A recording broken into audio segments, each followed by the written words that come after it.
Kami daripada Jabatan Kawalan Bangunan mewakili Dewan Bandaraya Kuala Lumpur. Visi jabatan kami adalah menjadikan Kuala Lumpur sebagai bandaraya sejahtera untuk semua menjelang tahun 2030 daripada aspek pembangunan. Kami dari kumpulan Best 5 yang terdiri daripada 10 orang ahli dari pelbagai latar belakang dan pengalaman. Kami telah menggunakan kaedah brainstorming, gambar raja affinity, fast ranking, raja matrix dan kaedah paling mungkin untuk menentukan masalah projek.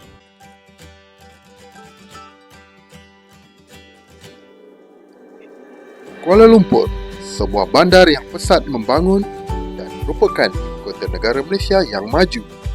Seiring dengan kemajuan pembangunan di ibu kota, pelbagai isu dan masalah telah timbul dan di antaranya adalah penyediaan kemudahan accessibility yang tidak mengikut piawaian yang ditetapkan. Perkara ini memberi impak negatif kepada orang awam yang ingin menggunakan kemudahan tersebut.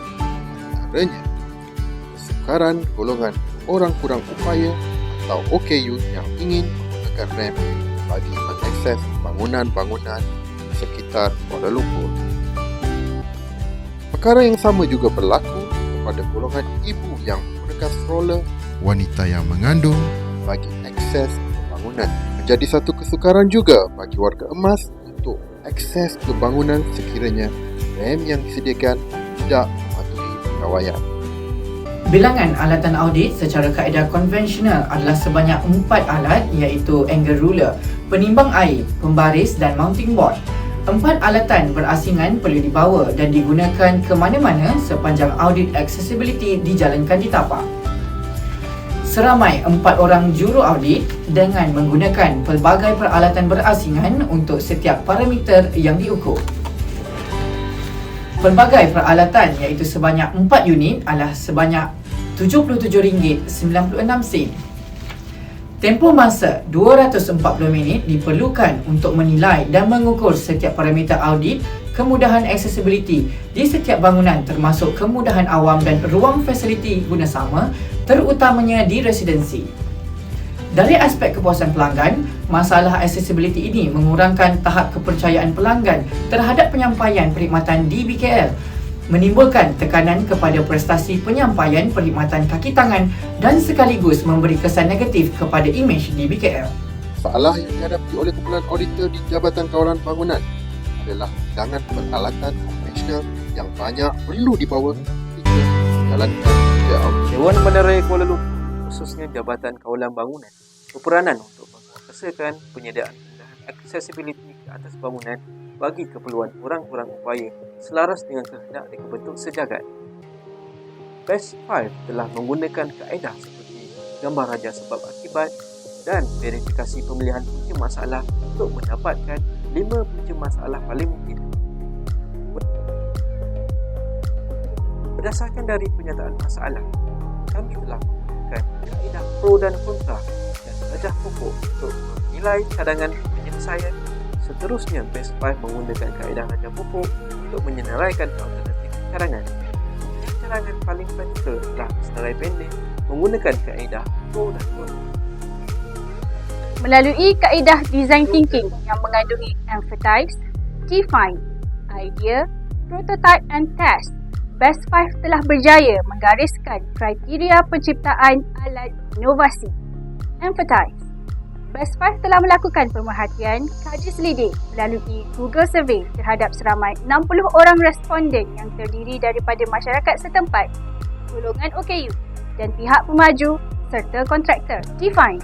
Hasil dari pemerhatian, kaji selidik dan temu bual yang telah dijalankan, permasalahan dan isu telah dikenal pasti dan perlu diselesaikan dengan menggunakan kaedah 5W1H. Idea. Sesi percambahan minda dan penerokaan idea kreatif dilaksanakan dengan menggunakan kaedah metrik ERRC. Prototype and test. Best 5 telah menghasilkan prototype 1 dan prototype tersebut telah diuji cuba oleh auditor jabatan. Hasil daripada uji cuba 1, prototype ini telah gagal di strategi pertama, kedua, ketiga dan ketujuh. Cadangan penambahbaikan telah dilaksanakan dengan bantuan kaedah Scrapper dan terhasillah prototype kedua. Uji cuba kedua prototipe tersebut telah memenuhi 9 strategi yang telah ditetapkan. Uji cuba kedua telah berjaya mencapai sasaran. Strategi pertama, 4 alatan audit berasingan digabungkan menjadi satu alat dan QR Code telah disertakan untuk mengakses informasi. Strategi kedua, kos alatan dikurangkan sebanyak 87%. Strategi ketiga, masa menjalankan audit berkurang sebanyak 33%. Strategi ketujuh, kepuasan pelanggan dalaman dapat dicapai sebanyak 85%. Dengan ini memperkenalkan Prexa, peralatan reka bentuk sejagat yang ringan, kompak dan mobility.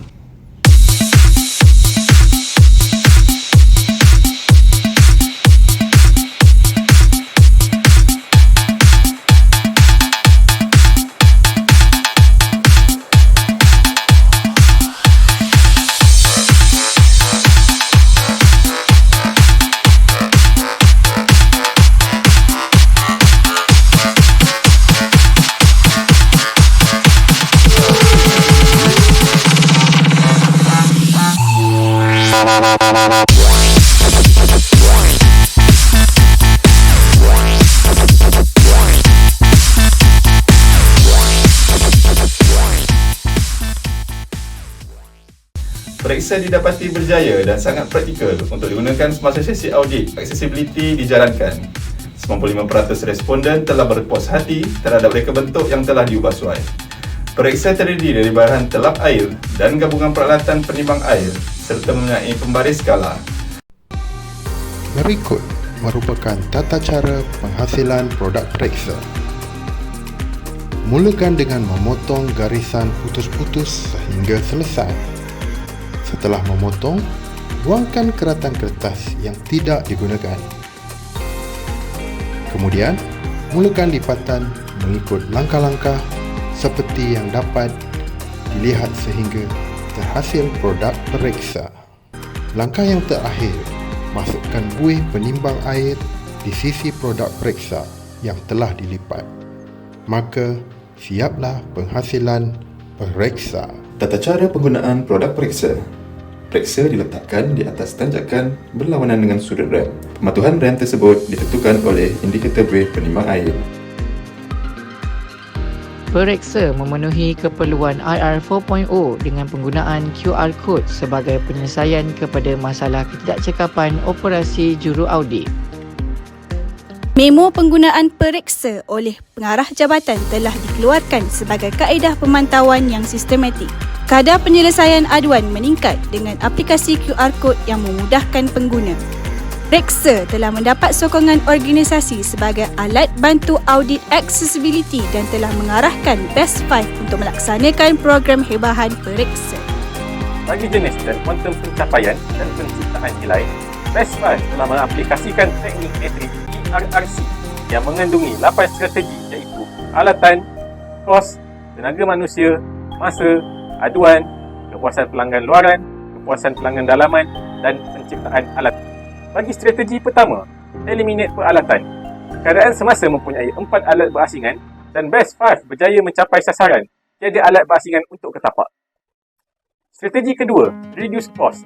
Keadaan semasa kos pembelian alatan audit ialah RM77.96 dan Best 5 berjaya mencapai sasaran pengurangan kos sebanyak 87.2% kepada RM10. Strategi ketiga, reduce tenaga manusia. Keadaan semasa tenaga kerja adalah seramai 4 orang dan Best 5 berjaya mencapai sasaran pengurangan pekerja manusia kepada 2 orang. Strategi keempat, reduce masa. Keadaan semasa audit adalah 240 minit dan Best 5 berjaya mengurangkan ke 160 minit. Strategi kelima, raise penyelesaian aduan.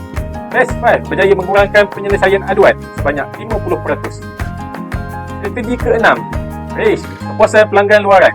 Sebanyak 92% bersetuju dengan produk Prexa dan berjaya mencapai sasaran. Strategi ketujuh, raise kepuasan pelanggan dalaman. Sebanyak 85% bersetuju dengan produk Prexa dan berjaya mencapai sasaran. Dan strategi terakhir, strategi ke-8, create penciptaan alatan. Pencapaian adalah sebanyak 100%, yang mana satu alat baharu berjaya dicipta. Produk periksa memberi kesan yang baik terhadap komuniti dan persekitaran seperti bilangan aduan berkaitan kacau ganggu reka bentuk accessibility yang akan FIFA aduan accessibility, program dan kempen kesedaran bersama pihak berkepentingan bagi memastikan orang ramai takna akan ketersediaan kemudahan accessibility dan memberi tanggapan positif pelancong mengubah imej Kuala Lumpur Global City Greater KL menjadi sebuah bandaraya yang teratur dan selamat. Verifikasi pencapaian. Pencapaian ahli menunjukkan peningkatan sebanyak 11.3%. Produk periksa telah dibentangkan semasa Training of Trainers, TOT dan Audit SS dalam Persekitaran Alam Bina Negeri Pahang 2023. Produk periksa telah mendapat pengiktirafan dan sokongan dari pelbagai pihak, termasuk dari pihak berkuasa tempatan, Institut Pengajian Tinggi Awam, Badan Bukan Kerajaan dan juga daripada Juru Audit DBKL.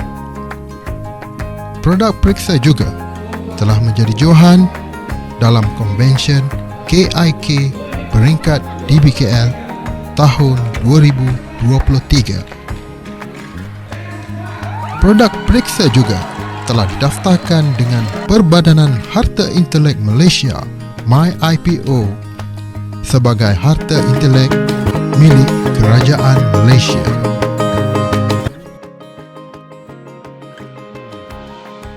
Assalamualaikum, salam sejahtera, salam Malaysia Madani. Saya mengucapkan tahniah kepada pasukan Best Fight kerana telah berjaya mencipta inovasi produk peralatan reka bentuk sejagat yang dikenali Prexa. Prexa dilihat dapat membantu pasukan audit di BKL dalam melaksanakan audit accessibility bagi memastikan semua kemudahan mematuhi garis panduan dan undang-undang pembangunan yang ditetapkan. Saya sangat berharap pasukan Best Fight terus melaksanakan lebih banyak kempen kesedaran kepada pemegang taruh serta orang awam agar Prexa dapat digunakan dengan lebih meluas dan turut memberi manfaat kepada pembangunan di Malaysia, khususnya di Kuala Lumpur. Sabas saya ucapkan kepada Best Fight. Saya amat yakin alat ini dapat memberi sumbangan yang amat besar kepada penguatkuasaan PBT, terutamanya untuk memastikan fasiliti RAM di lapangan mematuhi undang-undang yang sedia ada dan selaras dengan kehendak ataupun keperluan ESG Global dan juga SDG kebangsaan yang akhirnya akan membawa kepada pembangunan Malaysia Madani, insya-Allah. Sebagai seorang pensyarah yang mengajar kod khusus kawalan bangunan, saya rasakan bahawa periksa ini sangat bermanfaat dan cepat dengan cara yang pantas dapat memastikan pematuhan terhadap Malaysian Standard 1184/2014 dapat dipantau ataupun dikenal pasti dengan segera.